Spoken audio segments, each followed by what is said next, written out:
Fulvio from Barcelona writes, I recently watched your RSA speech in London where you talked about how people should be able to do more than make a living.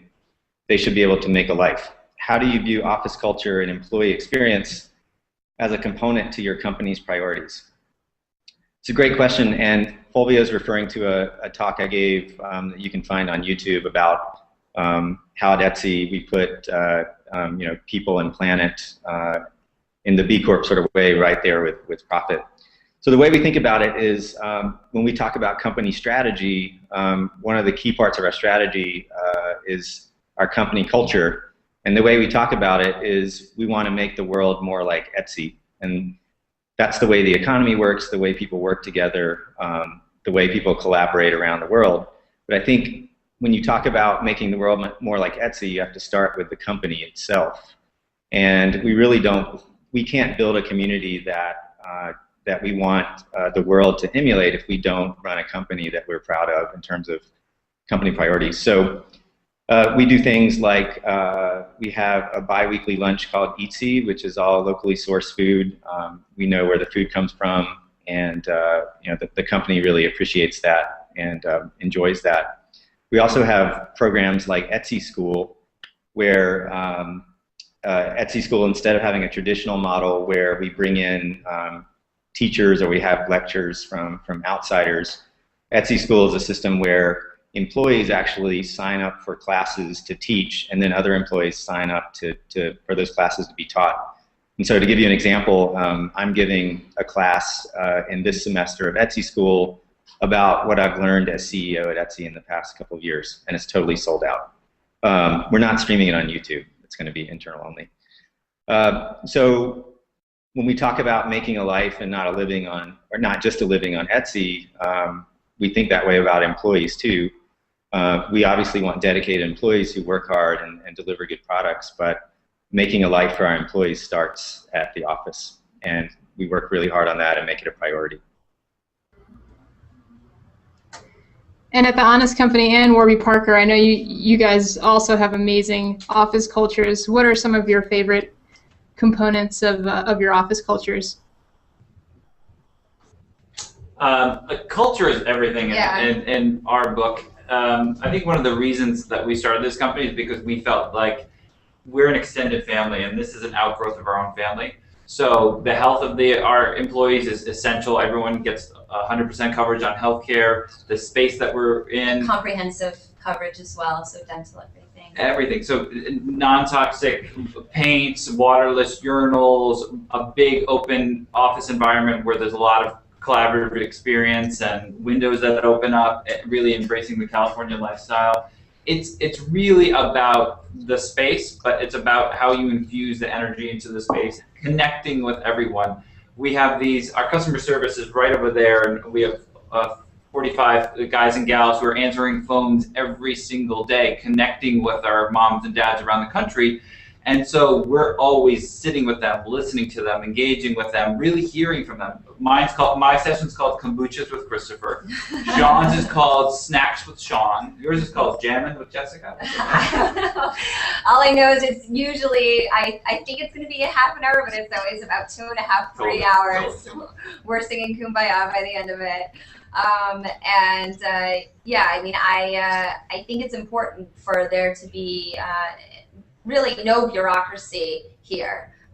Everyone has a voice. I encourage people to be creative and inspired. No matter what position you're in here, everyone has an equal playing field in making this company the best company it can be. So whether it's someone in our warehouse who is a fantastic artist and he brings his art to some of our customers by spending, he spent 12 hours, this one employee of ours, Dylan, who's a rock star, and he spent 12 hours customizing a box a month for one of our customers, whether he's doing a dinosaur or a robot or whatever it is. We want to bring delight and happiness to people outside our customers, but also inside. So we do whatever we can. We have karaoke nights. We have what do you think would be the best thing in the whole world that you would want this company to do days, which is every day. And you know, I'm an actor, so I really approach it from like a more playful, creative kind of mentality. And I really want people to be inspired and have fun, and I want them to really challenge themselves to push the limits. It really starts with the core team and setting the example, and it starts with the energy we all bring into the office every day. And I do want to say thanks to Neil and Dave. They were visiting Honest, and they gave us an idea of doing these Monday roundtable lunches. So selectively choosing 4 different people to from the company, from different departments, to go out on the company's dime to have a lunch. And I think you call it Monday Roulette. Is that what I remember?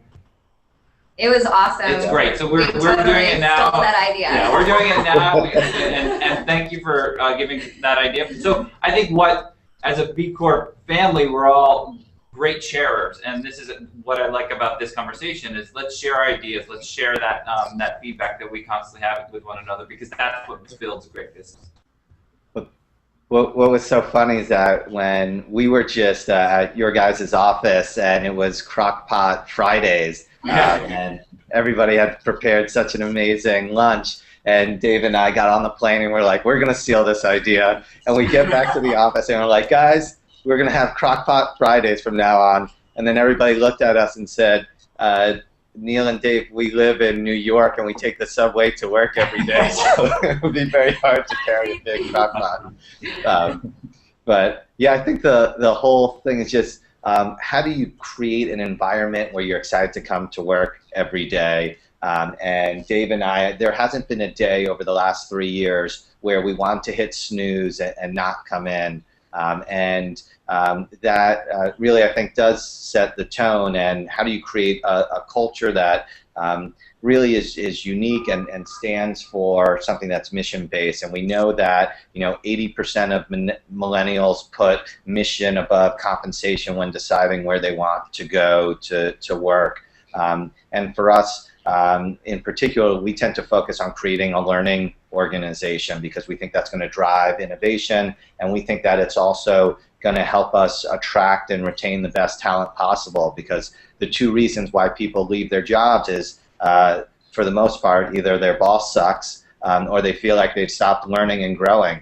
So some of the stuff that we do is we have monthly informal feedback sessions between managers and their direct reports, quarterly 360 reviews.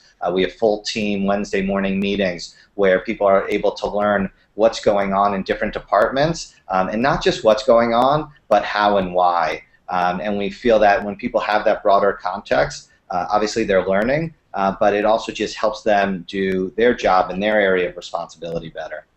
And we found when we surveyed our employees about what attracted them to come to Warby Parker and why they stayed at Warby Parker, we asked them to force rank a bunch of options, and benefits and compensation was dead last in both scenarios. And so we found that the millennial generation, it's not cool to go to Wall Street and make as much money as you can anymore.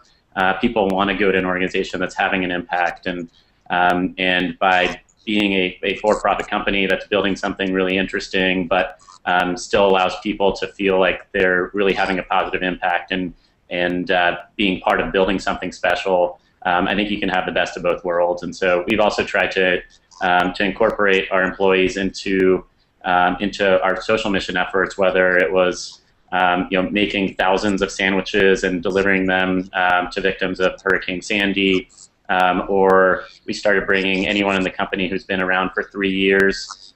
We fly them to an international destination and go out with our nonprofit partners and see how they actually distribute glasses into communities that otherwise don't have glasses. So a couple months ago, I went down to Guatemala with about 15 people from our team over a course of several days, went out to a bunch of different destinations, rural villages, got to meet a number of people that work for those nonprofits that are on the ground every day, just so they can understand how our efforts in the office day to day are actually translating into having a much bigger impact globally. Yeah, I think that's really important. Could I add something? Sure, Chet. In the spirit of sharing frameworks across B Corp communities, one thing that I neglected to mention I'm super excited about at Etsy is you've probably heard the nation of Bhutan has an alternate measure for success, gross national happiness, as opposed to GDP. So we've been working at Etsy with the Positive Psychology Center at the University of Pennsylvania, and we created what we think is the first gross happiness index for a company. And we did the first survey about 9 months ago, and it was really, really instructive. And I would love for anyone out there who wants to understand how we did that. We're totally willing to share it. But we learned a lot, and just like Dave said, okay, just like Dave said, what we found is there was almost no correlation between compensation and happiness, and in some cases, an inverse correlation. So the data was really helpful, and we're going to be over time folding that into manager evaluations. If your team is really happy, that's very positive, and obviously if not so positive. Yeah, I'll just add one more thing as well. We have found that, and this is something we neglected to even mention, but really the mission is the thing. I mean, there's plenty of talented people that could work anywhere, but really the thing that brings us all together here at the Honest Company is the mission that we're trying to save children's lives and make the world a better place. And our testimonials that we get on social media from parents literally relieving their children from severe asthma attacks, where they're taking their kid to the emergency room to prescription medication for eczema and psoriasis, or if they have immunity disorders, our products are helping them with their ailments. And so that's really why everyone here is so passionate, and when we hear those stories from these parents that are so thankful for our company, that is really why they're here at the end of the day. And we all go down to our nonprofit partner and we volunteer, and we do drop-offs there because our nonprofit partner, 1 in 3 of their moms have to choose between food and diapers for their kids, and usually food wins. So we donate diapers and wipes and really try to alleviate some of that pressure, and it really is wonderful, and it is great for the community here that we're not just here making great products and a great service, but actually helping children in need as well.